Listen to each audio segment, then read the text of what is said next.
I'd like to thank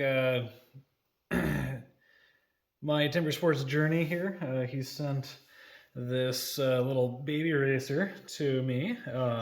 He and I are kind of working towards maybe doing some race soft filing here eventually. Um, so this is 80 CRV2. This steel is pretty tough to find in 6-foot lengths. We might be getting some L6, we'll see. But this thing is, we were looking for 12 or 13 gauge. This is like thick 12, borderline 11 gauge. It's 0.012 when I mic it. We did kind of mess up a little bit here. We made the rakers the exact same height as these at baseline, which I didn't really think through. But once we joint everything and then we drop the rakers on, we're not going to have a ton of meat here. So what I'm thinking I might do is cut a little line. So yeah, so like right here. So once this drops down, we're not going to have much here. So I think I'm going to take, I have a little really thin diamond cutting wheel that I'm going to very carefully try to cut down the middle. Then when I take that down, I'll be able to splay the raker out a little bit to maintain a effective raker. Hopefully, I'll cross my fingers on that. But yeah, I'll have to, I think Matt over there at my Timber Sports Journey. Yeah, this is pretty cool. I did get some tooth setters here. These are Moral, I think Stearns made them, Moral Apex saw sets. I have this set at 0.015 right now for the Simonds underneath this right now, which is what I'm currently working on. This little guy will be fun to file. It'll be good to practice our heat treating on the teeth and try to figure out some settings on this and also see if this will work. So the steel is in the annealed state, meaning that it's soft and you can work it. It doesn't really have much spring to it. As is, which is usually imparted with heat treating if I'm coming from the world of knives. So I don't have anything big enough to heat treat the whole thing. This thing's a stiff little bugger, so I don't think it's gonna matter on this. But once you start getting out to 5, 6 feet, even if it's pretty thick, I don't know if that matters. It probably does. I need to talk with some more experienced saw filers and or saw makers about that specific issue. But for the time being, this will be a good practice thing. It'll be good for us to file, figure out some of our settings. For the settings on this, I'm going to start off with a rake angle on the teeth of 25.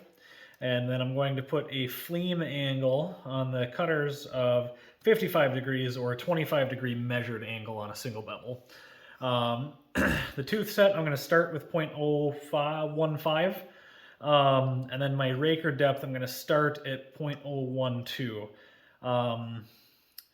This little baby racer could be pretty fun for just kind of general use. So I'm going to set up for general use and kind of see how it holds up with a relatively thin tooth. But not a crazy amount of set and not a crazy raker depth on it. And then I'm going to run this in both kind of soft and hardwood and just kind of see what I'm doing. See how it holds up, see what's happening with it. So that should be an interesting project here. So I am super excited to start getting to work on this.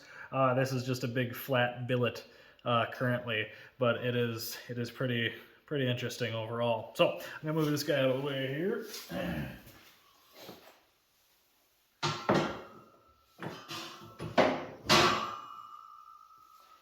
The other thing with those race saw planks, they sing.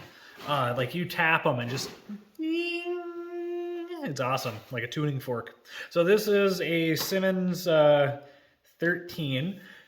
It is a 5 foot taper ground saw. I'm just putting some more set in the teeth.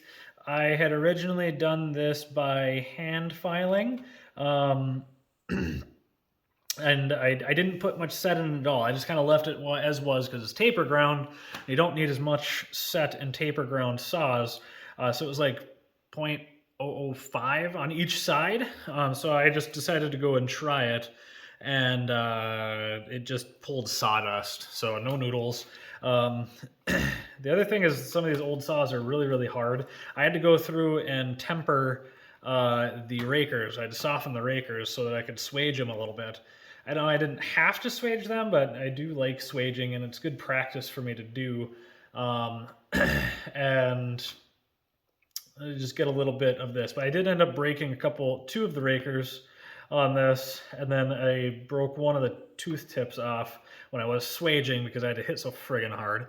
So I went through and I softened all the rakers down to a dark straw, or a kind of a dark brown, and they swaged well. I think that they will hold up. If I need to, I will reharden them if I have to.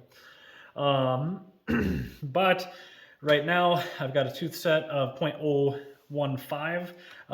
You probably might not be able to see it here, but I got a little Sharpie that has come through and I mark each tooth that I've set. I'm only working on one side right now. I'm using this Moral apex gauge. And then I got a raker depth of 0.012 here, 0.012, 0.013.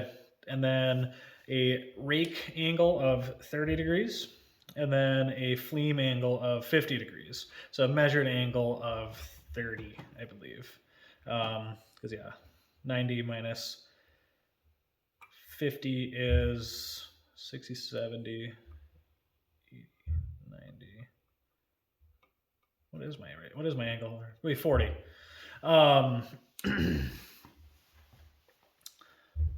Yeah, because 5 plus 4 is 9. Math is hard. All right. So I got an angle of 40 on here overall, or a fleam angle of 50. It's confusing to me, but apparently that's how it's done. I'm going to continue going through and setting. I've been playing with this Moral setter today, just kind of getting a feel for it, and it's working on these teeth, which I'm really happy about. So I don't have to do the hammer set method, which I'm not super accurate with, and I already broke a friggin' tooth on another saw. I do have this guy here. This is a big stainless steel block, and I just have a 35-degree angle grounded to the edge through here, and this is pretty solid on top of my filing bench here, which I have 2 3/4 inch white oak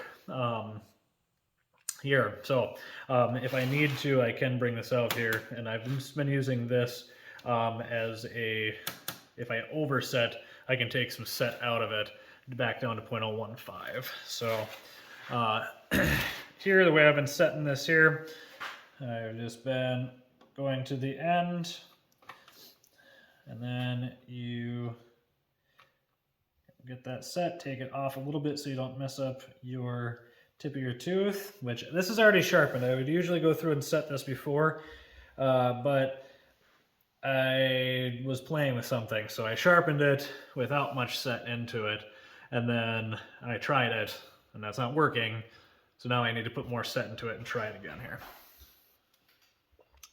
But basically you just squeeze it, this little thing, tooth comes in like this, and then the hammer comes down, and then bends this down like that.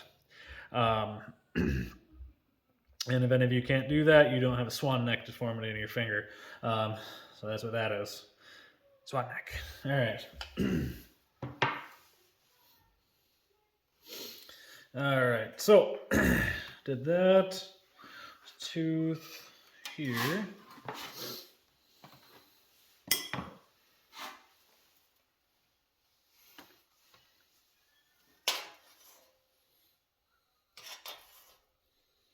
So it is coming out to 0.018 right there.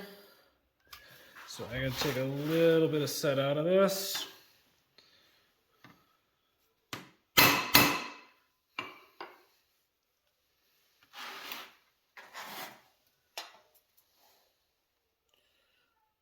.016.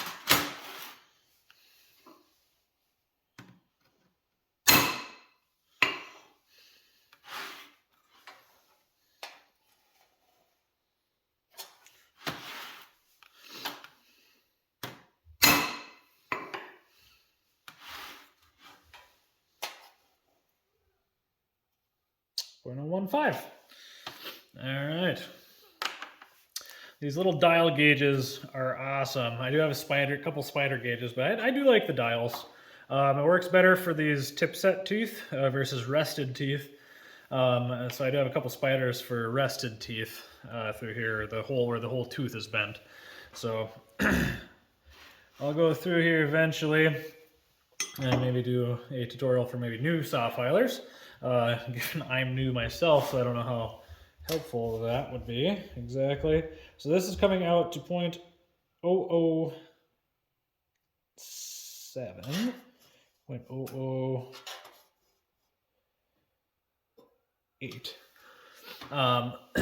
with this. So .007, .008 on this tooth here. So do this, get this set, bring this down, squeeze. And I like to hold this. I find that if I don't hold it, it springs back a fair bit, but if I hold it and kind of squeeze it for just a little while, I get a little bit better set. I don't know if it's actually doing anything or if it's all in my head, but I tend to get a little bit more set out of it. It's .018, .018. Okay, so I need to take this up. I'm going to take that up about a half a turn there. And I need to take a little bit of set out of that tooth.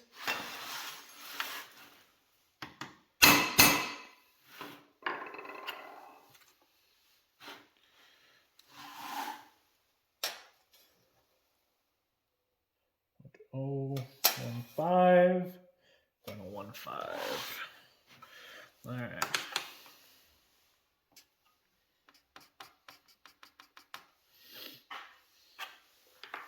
All right, then on to the next tooth here. This one is coming out to .009. .009.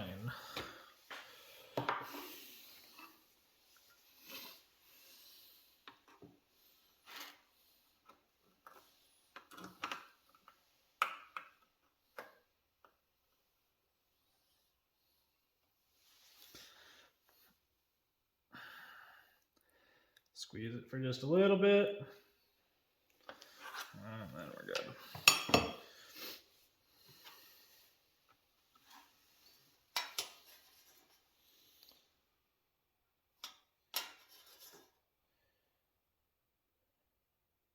.013. So this one sprung back a little bit more.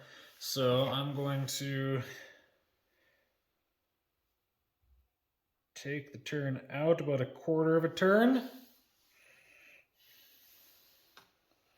Ish.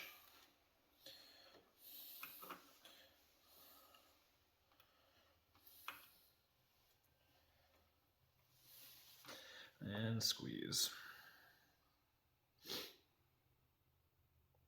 I'll come back through and clean up my teeth too, because I already sharpened them. I'm kind of bunging up the very, very tips of them right now. So I'll go back through and clean those up. .015. All right, let's check that. .015. .015. All right. So that's basically my process for this right here. I got to do the whole rest of 1, 2, 3, 4, 5, 6, 7 more cutters on this side to do. And then I have the whole other side to do for setting. I'll go back out and I'll test this.